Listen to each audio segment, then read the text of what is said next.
शुभकामना। तेबे दर्शक बंधु आसंतु आमे श्रीमद् भगवत गीतांकर गोटे श्लोक सर्वप्रथमे आवृत्ति करिबा, तापरे आमे पुणी विषय वस्तु आड़ को फेरी जावा। दर्शक बंधु श्रीमद् भगवत गीता आज 11 अध्याय 55 श्लोक, 11 अध्याय 55 श्लोक। भगवान एबे अनन्य भक्ति प्राप्तिर साधना केमिति करिबा पड़िबो से विषय रे कहउछन्ति ए श्लोक रे। कारण अनन्य भक्ति केमिति साधना करिबा पड़िबो, केमिति कले पुणी अनन्य भक्ति भल कथा अछि। आउ ये 11 अध्याय अंतिम श्लोक 55 श्लोकटी 11 अध्याय अंतिम श्लोक एवं एथिरे सुंदर भावरे वर्णना करा जाइछि। मत कर्म कृन्मत परमो मद भक्तः संगवर्जितः निर्वैरः सर्वभूतेषु जह समामेति पांडव। विश्वरूप दर्शन जोग परे ये जो 55 श्लोकटी अंतिम श्लोक ये या परे आसीजीव भक्ति जोग।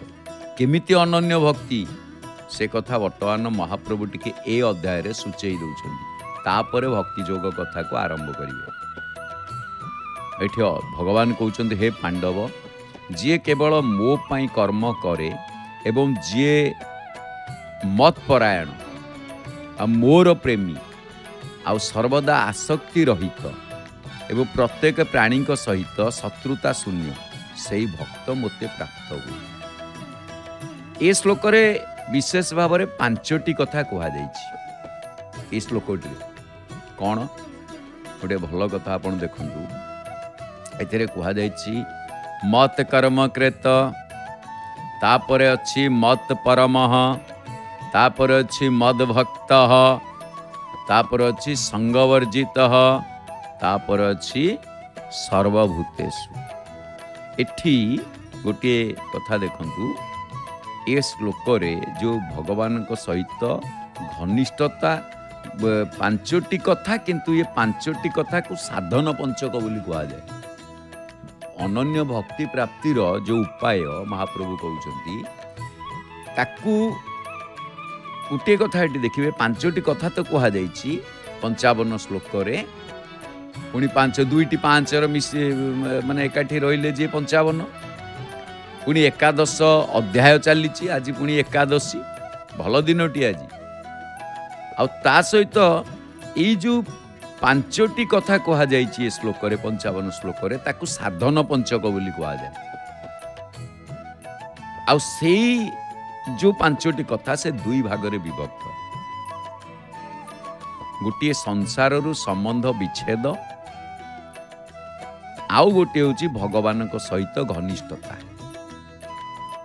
तेणु प्रथम विभाग रे मत कर्म कृत, मत परमः, मद भक्त ये 3टी कथा अंतर्भुक्त। कौथिरे ना भगवान को सहित घनिष्ठता रे।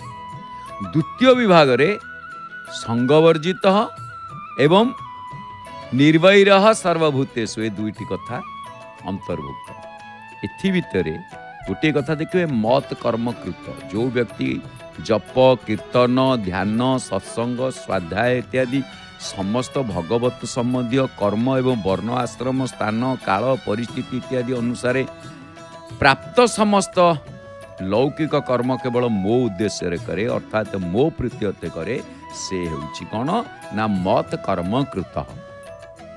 मत माने मोर मो कर्म। किंतु एटी गोटे सबुठु भल कथा कोन संगवर्जित निर्वैरः सर्वभूतेषु अंतिम पर्याय। अंतिम रे जो कथाटी कहिले भगवान एठी कौन कहले ना ये 2टी कथा वर्णना करिवार उद्देश्य है संसार ठारू भक्तर सर्वथा संबंध विच्छिन्न हो जाए बोली दर्शेवा। अर्थात संसार रु संबंध विच्छिन्न हो गले स्वतःसिद्ध परमात्मा प्राप्ति होती।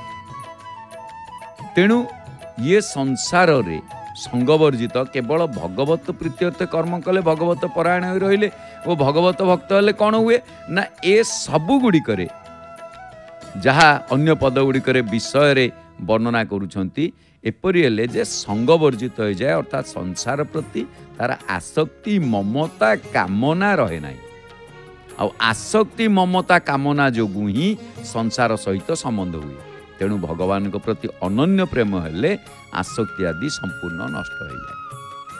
तेणु महाप्रभु कहवा अनुसार जी समस्त कर्म मो ठारे समर्पण कर दे थाए मो व्यतीत जहाँ पाखरे उपादेय बोली किछि नाही एवं इह परलोकरे केवल रही मु बोली जी भावे जार जीवनर फल हेउछि मु बहुत अच्छा जे मु आउ जी प्राणी मध्य भेदाभेद को भूली जाए जार दृष्टि रे केवल मु ही रही थाए एवं जी शत्रुहीन सर्वदा भजनशील से भक्त कफ बात पितात्मक शरीर त्याग करी मो स्वरूपता लाभ करे किंतु अन्य पक्षरे संजय सेपटे कहउछंती जी समग्र विश्व को निज उदर रे धारण करिसंती सेई करुणार जे कि जे करुणा रस रसाल श्रीकृष्ण अर्जुन को यही कथा कहले बोली सी सूचौचंती धृतराष्ट्र आगे अर्जुन तांको कथा शुणी आनंदरे उल्लसित हो उठुचंती श्रीकृष्ण चरण उपासना रे से बेस चतुर तेणु दुई रूप दर्शन पर मनरे भल भाव चिंता करी अर्जुन विश्वरूप दर्शन ठारू अधिक आनंद लाभ कले श्रीकृष्ण बा श्रीकृष्ण रूप तेणु प्रभु तांक ज्ञानर प्रशंसा न करी केवल बुझेइले जे अर्जुन व्यापक शरीर ठारू ये क्षुद्र शरीर श्रेष्ठ नुहे एथिलागि से केतोटी जुक्ति मध्य बाढ़िले ता शुणिकी सुभद्राकांत अर्जुन मने मने कहले सेतिकी थाउ प्रभु दुई स्वरूप मध्यरु केउटी श्रेष्ठ परे पचारिबी उत्तम रीति रे से जो प्रश्न कले ताहा परे तमे शुणिबो एवं ज्ञानदेव श्रोता मान को कहले सेई कथा मु प्रेमर सहित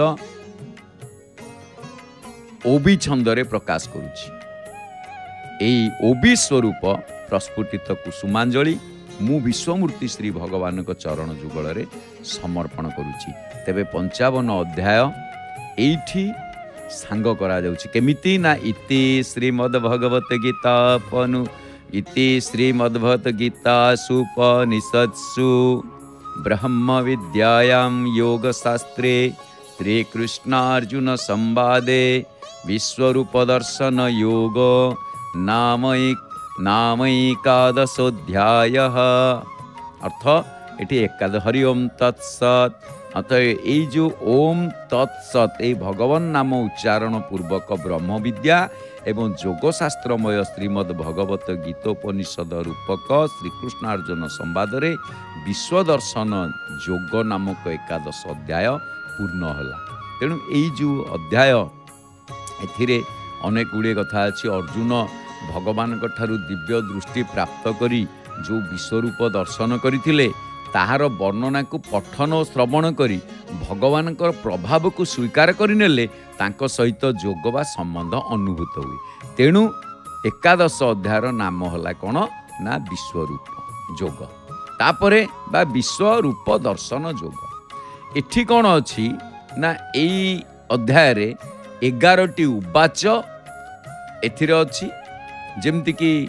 4टी अर्जुन उवाच 4टी श्री भगवान उवाच एवं 3टी संजय उवाच ये अध्याय आउ एथिरे अनेक गुड़िए जेते छंद सब अच्छी एथिरे रही अध्याय रे मूल 55टी श्लोक मोट अच्छी आ सेति मध्यरे 19टी श्लोक अनुष्टुप छंद विशिष्ट एवं 3टी श्लोक होची उपेन्द्र वज्राहा छंद विशिष्ट एवं 33टी श्लोक उपजाति छंद विशिष्ट तेबे आमे एठी श्रीमद् भगवत गीता को सांग करिवा एवं आगामी पर्याय रे पुणी आमे 12 अध्याय आलोचना करिवा तेबे आसंतु श्रीमद् भगवत गीता को सांग करी एबे हमें जीवा कोठी की ना श्रीमद्